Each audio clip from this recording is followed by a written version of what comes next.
Mi esposo, un adulto de 32 años, pidió el viernes como día libre del trabajo para poder jugar un juego nuevo por 24 horas seguidas. Luego se enojan si las mujeres somos infieles. Mi cara, medio desnuda y despeinada, sigue apareciendo cada vez que alguien busca el famoso vídeo de la esposa infiel del streamer.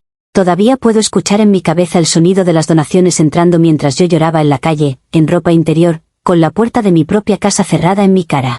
Y pensar que todo se desató simplemente porque mi marido, un hombre de 32 años, decidió pedirse un día libre para encerrarse a jugar como un adolescente eterno. Vale la pena contar cómo se llegó hasta ese punto.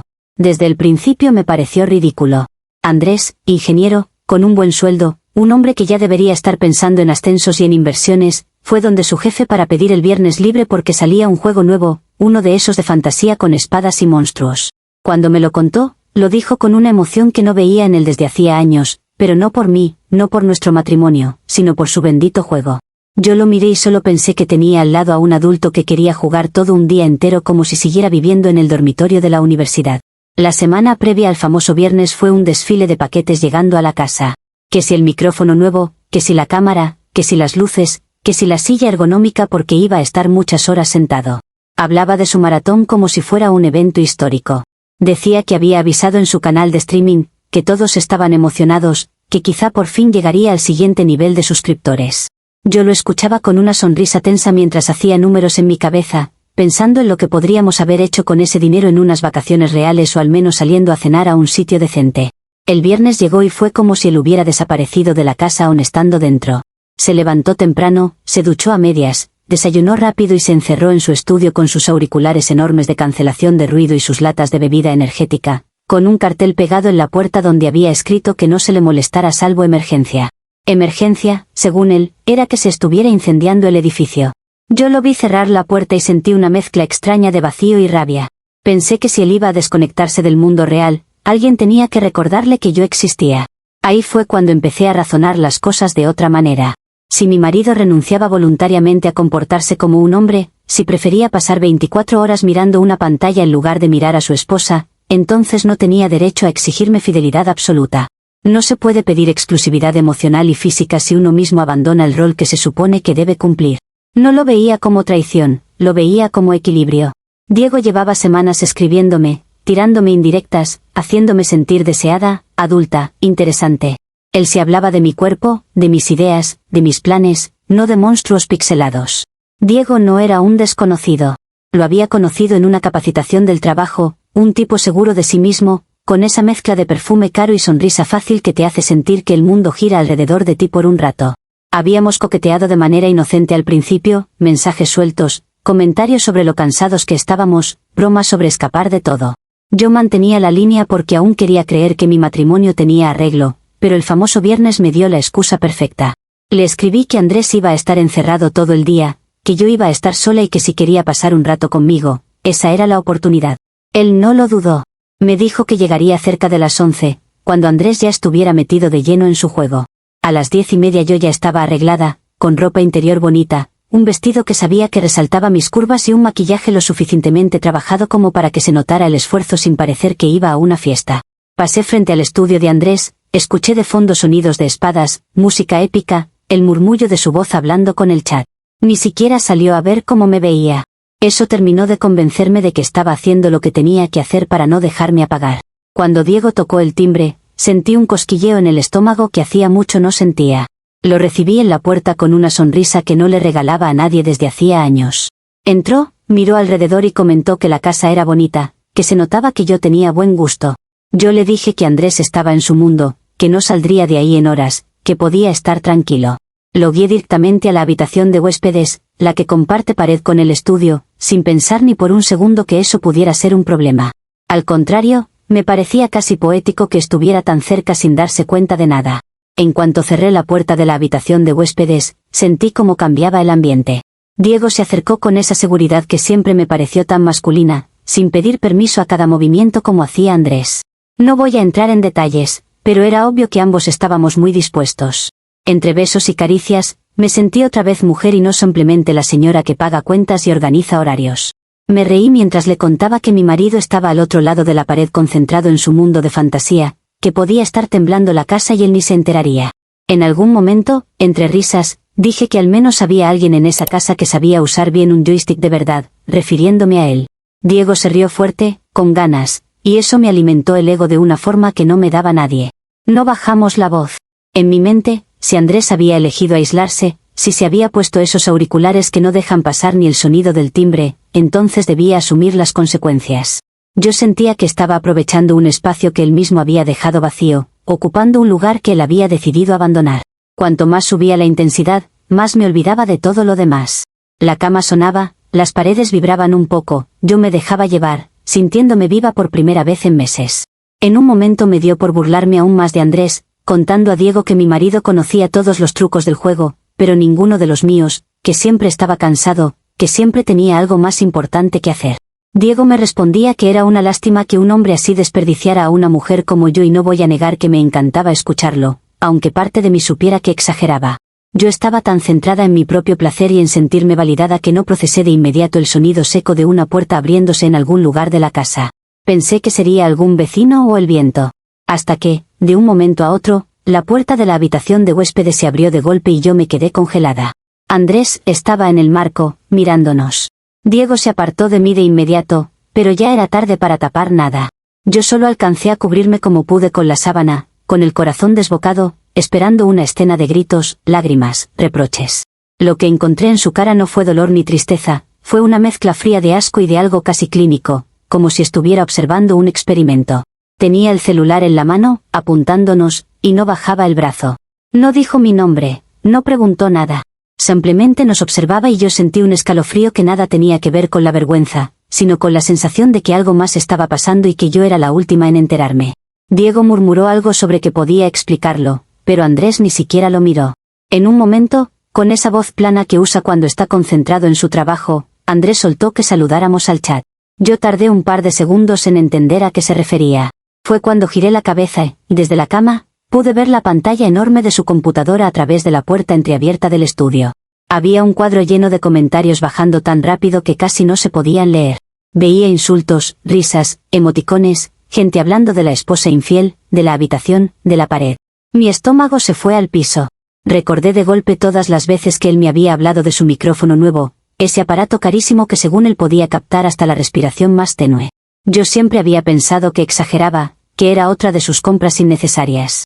Ahora entendía que cada gemido, cada risa, cada burla que había salido de mi boca había sido transmitida en directo a miles de personas. Y no solo el audio. Andrés se había levantado del escritorio con el celular en la mano y ahora estaba enfocándonos sin prisa, acercándose un poco para dejar claro lo que estaba pasando. Intenté decirle que hablara conmigo, que bajara la cámara, que no tenía por qué hacer un espectáculo de algo tan íntimo. Le dije que estaba cruzando una línea, que una cosa era estar dolido y otra es ponerme así. Él ni siquiera respondió.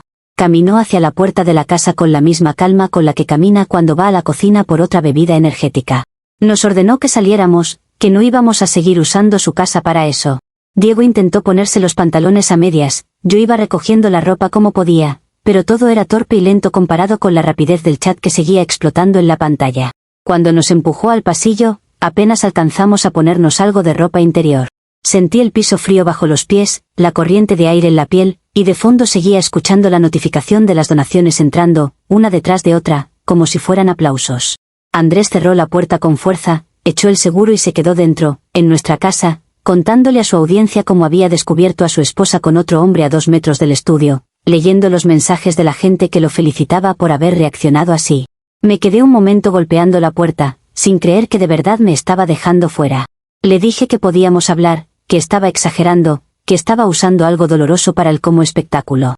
No hubo respuesta.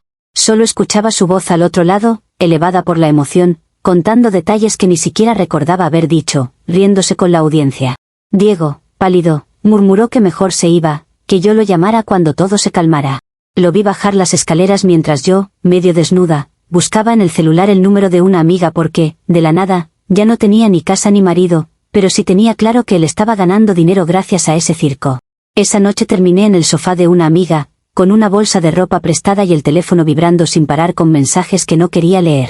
Sentía rabia, sí, por haber sido descubierta de esa manera, pero sobre todo por la forma en que él decidió convertirlo en show.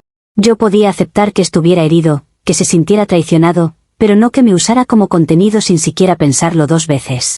Mientras él estaba en su casa, en nuestra cama, leyendo donaciones y suscripciones nuevas, yo estaba teniendo que justificarme ante alguien para que me dejara dormir en su sala. Y en mi cabeza, lejos de sentirme culpable, lo único que pensaba era que todo eso no habría pasado si él se hubiera comportado como un adulto y no como un niño pegado a una consola.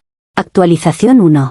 Al día siguiente, cuando por fin me atreví a mirar el teléfono con calma, entendí la magnitud de lo que había pasado.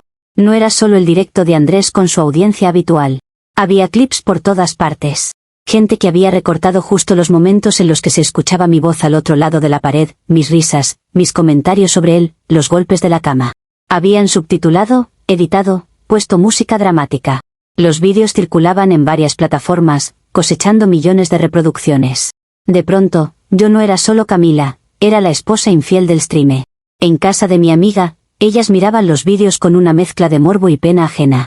Una de ellas incluso soltó que nunca había visto tanto movimiento en redes por alguien que conociera en la vida real. Yo no sabía si llorar, gritar o apagar todo de una vez, pero apagando el teléfono no iba a desaparecer nada. Así que respiré hondo y empecé a ver todo como si fuera un caso ajeno, casi profesional. Veía los números crecer, los comentarios, la cantidad de gente que se había suscrito al canal de Andrés desde la noche anterior. Él mismo publicó capturas agradeciendo el apoyo, diciendo que la comunidad le había salvado en un momento difícil. Fue ahí cuando algo hizo clic en mi cabeza. Yo estaba siendo insultada desde todos los ángulos, sí, pero al mismo tiempo era mi voz la que estaba llenando sus bolsillos. Esa transmisión se había vuelto histórica para su canal no por su habilidad en el juego, sino por el escándalo que se desató desde la habitación de huéspedes. Si yo no hubiera estado ahí, si no hubiera existido ese episodio, ese día habría sido solo otro maratón de juego más, quizá con algún pico de audiencia, pero nada comparado con lo que estaba viendo en pantalla. Empecé a hacer cálculos. Recordaba cifras que él mismo había mencionado antes, sobre cuánto pagaban las suscripciones, las donaciones, la publicidad. Sumaba mentalmente, multiplicaba por los miles de personas que habían visto el directo, y llegaba a números que jamás habíamos tenido juntos en nuestra cuenta de ahorros. Y todo eso se había generado por algo donde yo era protagonista involuntaria. No solo habían usado mi cuerpo y mi intimidad, habían usado mi voz, mi nombre, mi historia de pareja. Me pareció de una lógica elemental que esa ganancia no podía ser solo de él. Mientras mis amigas insistían en que yo debía desaparecer de redes, poner todo privado, cambiar de número, mi mente estaba en otra cosa. Pensaba que sí, que había sido humillante ser expulsada de mi propia casa casi desnuda, pero que si ese episodio se había convertido en oro digital, algo me correspondía. Yo no había firmado ningún permiso para que me grabara, no había autorizado que transmitiera mis sonidos, mis comentarios. Él lo decidió solo y, encima, estaba siendo premiado por eso. Cuanto más lo analizaba, menos me sentía víctima y más me veía como la pieza clave de un producto que otros estaban explotando. Técnicamente, yo era parte del contenido. Sin mí, ese directo habría sido uno más entre tantos. Empecé a repetir una frase en mi cabeza: si mi vida se volvió espectáculo, al menos que me paguen. Sonaba simple. Andrés estaba monetizando una situación en la que yo era el centro y yo estaba durmiendo en un sofá prestado, con la misma ropa de ayer. No había equilibrio. Esa noche, acostada en el sillón, viendo la luz de la pantalla iluminar el techo de la sala mientras seguían apareciendo notificaciones, tomé una decisión. No iba a quedarme quieta viendo cómo él se enriquecía con algo que me involucraba de esa manera. Podía haber muchos matices en lo que pasó, pero el hecho duro era que estaba usando mi imagen y mi intimidad para hacer crecer su canal. Decidí que, si el mundo se movía por contratos y por derechos, yo iba a jugar con esas mismas reglas. Actualización 2. Al lunes siguiente comencé a mover hilos. Le escribí a una conocida que trabajaba en un estudio jurídico y le pedí que me recomendara a alguien serio, alguien que supiera de temas de medios y de derechos de imagen. No quería cualquier abogado barato que solo buscara aparecer en televisión. Quería a alguien que entendiera que detrás de todo el ruido había una cuestión económica clara. Finalmente, me pasó el contacto de un abogado que, según ella, era caro pero efectivo. Pensé que si había dinero de por medio, valía la pena invertir. Fui a su oficina con una carpeta improvisada donde había impreso capturas de los vídeos, artículos de prensa digital hablando del caso y las publicaciones de Andrés celebrando los récords del canal.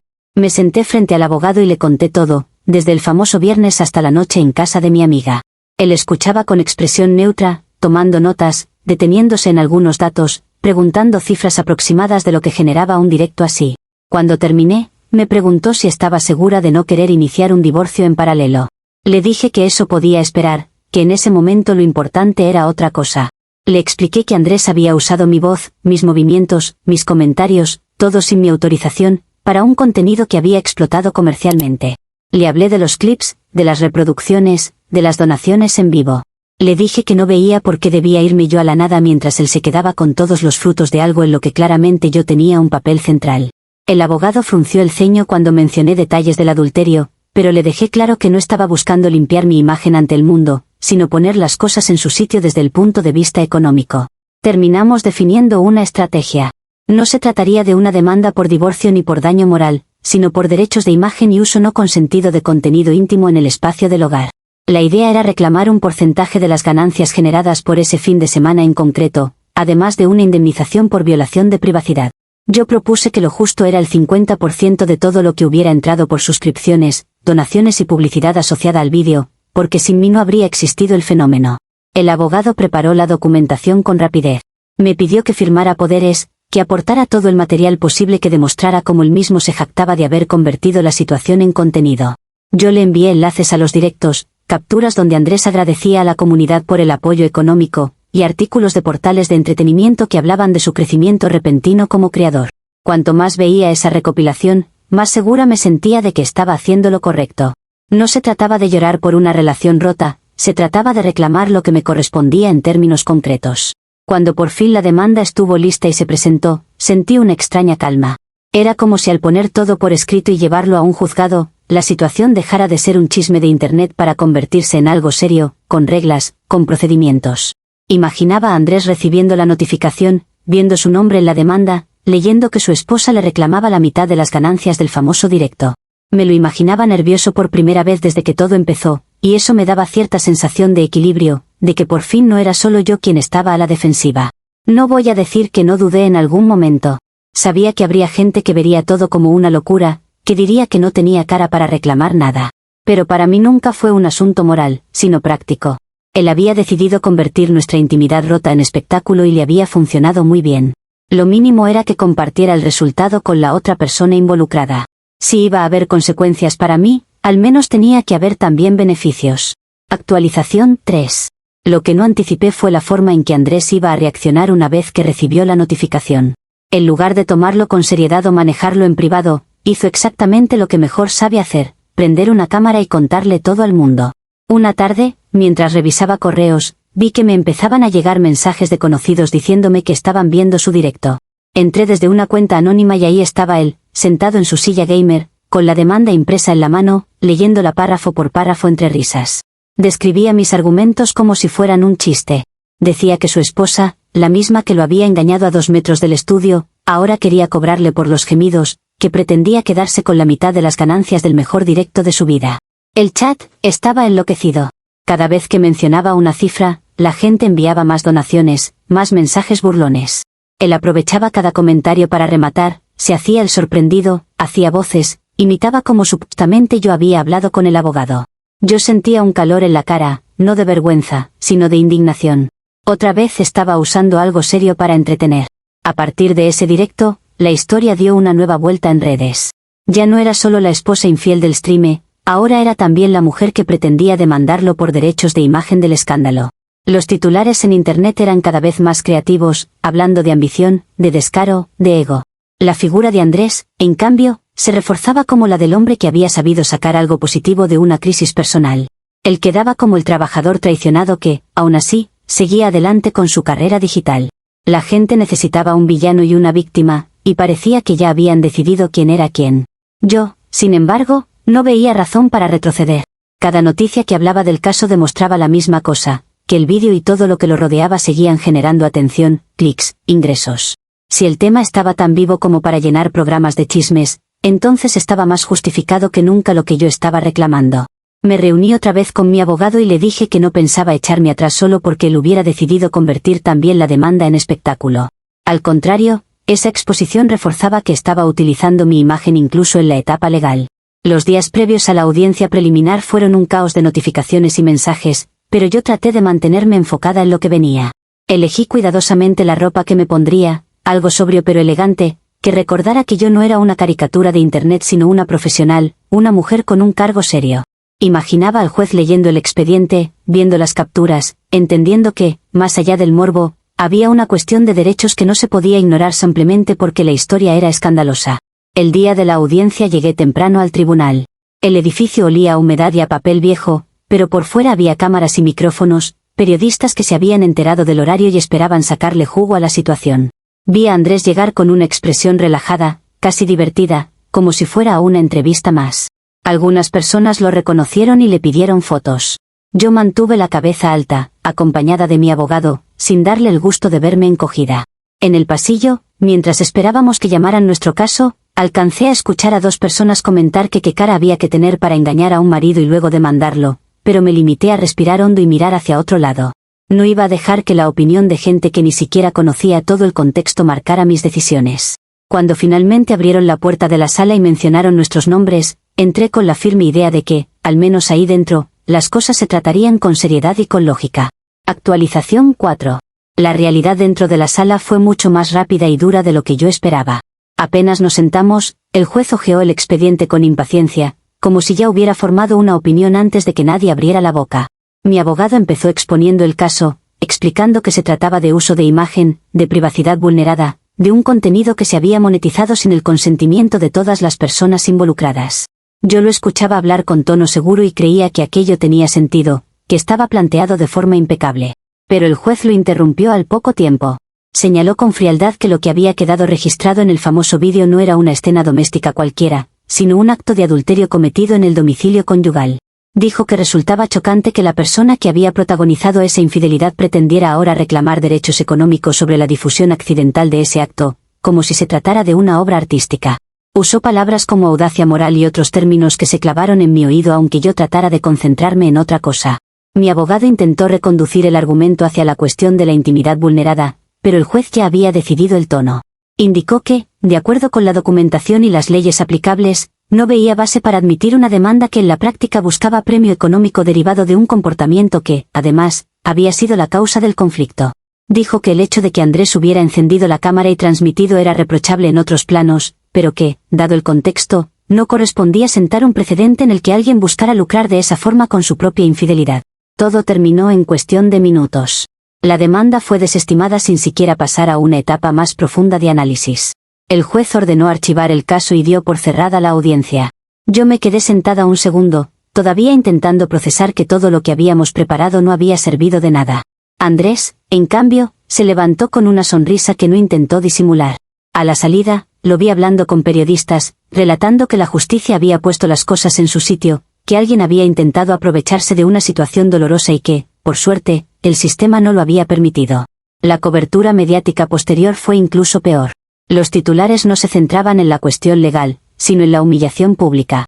Me pintaban como una mujer doblemente descarada, primero por engañar y luego por intentar cobrar.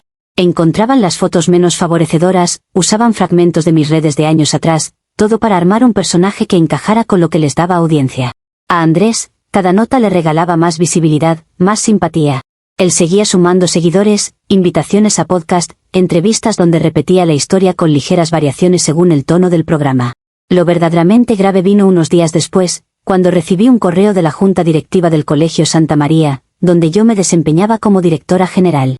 Era una institución religiosa, con un código de ética muy estricto, pero hasta ese momento yo había separado bastante bien mi vida profesional de cualquier turbulencia personal. En el mensaje me citaban a una reunión extraordinaria para tratar un asunto urgente relacionado con mi conducta y la imagen del colegio. No necesitaba más detalles para saber a qué se referían. En la reunión, los miembros de la Junta ya tenían impresos algunos artículos sobre el caso, capturas de los vídeos, incluso comentarios sacados de redes sociales. Hablaban en voz baja entre ellos, pero yo alcanzaba a escuchar palabras como escándalo, ejemplo para los alumnos, reputación institucional. Traté de explicar que todo había sido un asunto personal que se había desbordado por la exposición de Andrés, que mi desempeño como directora nunca había sido cuestionado, que las evaluaciones y resultados del colegio estaban ahí para probarlo. Ellos, sin embargo, insistieron en que en una institución de ese tipo no podían separar tan fácilmente la vida privada de la pública, sobre todo cuando se había convertido en un caso tan notorio. Dijeron que la figura de directora general exigía una conducta intachable también fuera del horario laboral, y que lo ocurrido, sumado al juicio mediático, hacía imposible sostener mi continuidad sin poner en riesgo la imagen del colegio. No tomaron una decisión ese mismo día, dijeron que lo revisarían con calma, pero yo ya sabía que era cuestión de tiempo para que la cuerda se rompiera por mi lado. Actualización 5. La notificación oficial de mi despido llegó menos de un mes después. Un documento frío, lleno de párrafos legales, donde se hablaba de conducta inmoral pública, de escándalo notorio, de incumplimiento de cláusulas de ética profesional que yo misma había firmado años atrás. No solo me removían del cargo de directora general, sino que además mencionaban consecuencias sobre mi antigüedad y ciertos beneficios a futuro, incluyendo una pensión que había dado por segura. De un día para otro, todo lo que había construido a nivel laboral se desmoronó por completo. Intenté apelar, reunirme de nuevo con la Junta, argumentar que estaban exagerando, que estaban dejando que un linchamiento digital dictara la política interna del colegio. Pero la decisión ya estaba tomada. Me dijeron que lamentaban la situación, que reconocían mi labor en otros aspectos, pero que las circunstancias eran las que eran y que debían proteger la institución. Hablaron de padres preocupados, de comentarios en grupos de chat, de la dificultad de defender que la directora siguiera en su puesto cuando su nombre aparecía asociado a ese tipo de contenido cada vez que se lo buscaba en Internet. A partir de ahí comenzó un peregrinaje silencioso por oficinas de otros colegios y entidades educativas. En cada entrevista, al principio todo parecía bien. Veían mi experiencia, mis logros, mis proyectos. Pero bastaba que alguien tecleara mi nombre en un buscador para que la atmósfera cambiara. Empezaban las miradas incómodas, las sonrisas tensas, las excusas diplomáticas. Algunos ni siquiera disimulaban, llegaban a preguntar directamente si yo era la mujer del vídeo. Obviamente, ninguna de esas entrevistas terminó en una oferta laboral real. El sector educativo es mucho más pequeño de lo que parece cuando estás dentro. Los correos corren, las historias se agrandan, la gente se pone de acuerdo sin necesidad de sentarse en una misma mesa. Empecé a comprender que no era solo un problema puntual con el Colegio Santa María, sino que estaba prácticamente vetada en todo el circuito. Nadie quería cargar con el peso mediático de asociarse con la directora viral del escándalo del gamer. No importaban mis años de trabajo, mis resultados, mis proyectos, todo quedaba sepultado bajo el mismo titular. Sin empleo estable y sin ingresos a la altura de mis gastos, no me quedó otra opción que volver a la casa de mis padres. Ellos me recibieron, claro, pero no fue sencillo. Dejar de ser la profesional independiente que envía dinero a casa para volver a ser la hija adulta durmiendo en el cuarto de siempre tiene un sabor amargo. Las discusiones eran frecuentes. Ellos no entendían del todo cómo se había llegado a ese punto, a pesar de que intenté explicarlo a mi manera. Yo tampoco estaba dispuesta a soportar sermones eternos cuando lo único que necesitaba era reorganizar mi vida. Con Diego la cosa se desinfló más rápido de lo que me hubiera gustado admitir. Durante las primeras semanas, todavía me escribía, preguntaba cómo iba el tema legal, insinuaba planes de viajes y todo salía bien. Pero en cuanto se supo que la demanda había sido desestimada y quedó claro que de ese escándalo no saldría un solo centavo para mí, sus mensajes comenzaron a espaciarse. Al final, dejó de responder. Era evidente que lo que le interesaba no era precisamente construir una vida conmigo, y que la expectativa de sacar algo de dinero del asunto había pesado más de lo que él habría reconocido. A veces, por curiosidad o por una especie de masoquismo raro, entro al canal de Andrés desde una cuenta falsa. Lo veo sentado en su mismo sillón, con nuevas luces, mejor equipo, más seguro que nunca frente a la cámara. De vez en cuando vuelve a contar la historia de cómo descubrió a su esposa con otro hombre en la habitación de huéspedes, ahora con anécdotas añadidas, con chistes que pulió con el tiempo. Tiene incluso mercancía relacionada, frases y dibujos que la gente compra como si se tratara de una broma interna compartida por todos. Lo observo mientras agradece nuevos suscriptores, mientras habla de cómo ese episodio cambió su vida y lo impulsó como creador de contenido. Y no puedo evitar hacer otra vez los cálculos mentales, sumar, imaginar cuánto dinero ha seguido entrando gracias a una historia donde yo sigo siendo una pieza central, aunque ahora esté escondida detrás de un alias en el chat. Él encontró la manera de convertir todo en una plataforma para crecer, mientras yo sigo intentando que algún currículum no termine en la basura por culpa de lo mismo. No tengo todavía una solución perfecta ni un plan maestro. Solo sé que no pienso pasar el resto de mi vida pidiendo disculpas por un error que otros han sabido convertir en su mina de oro. Si el sistema funciona así, encontraré la forma de recolocarme, de usar todo esto a mi favor de alguna manera. No tengo claro el cómo todavía, pero tampoco estoy dispuesta a aceptar que esta sea la versión definitiva de mi vida solo porque a otros les conviene mantenerla así.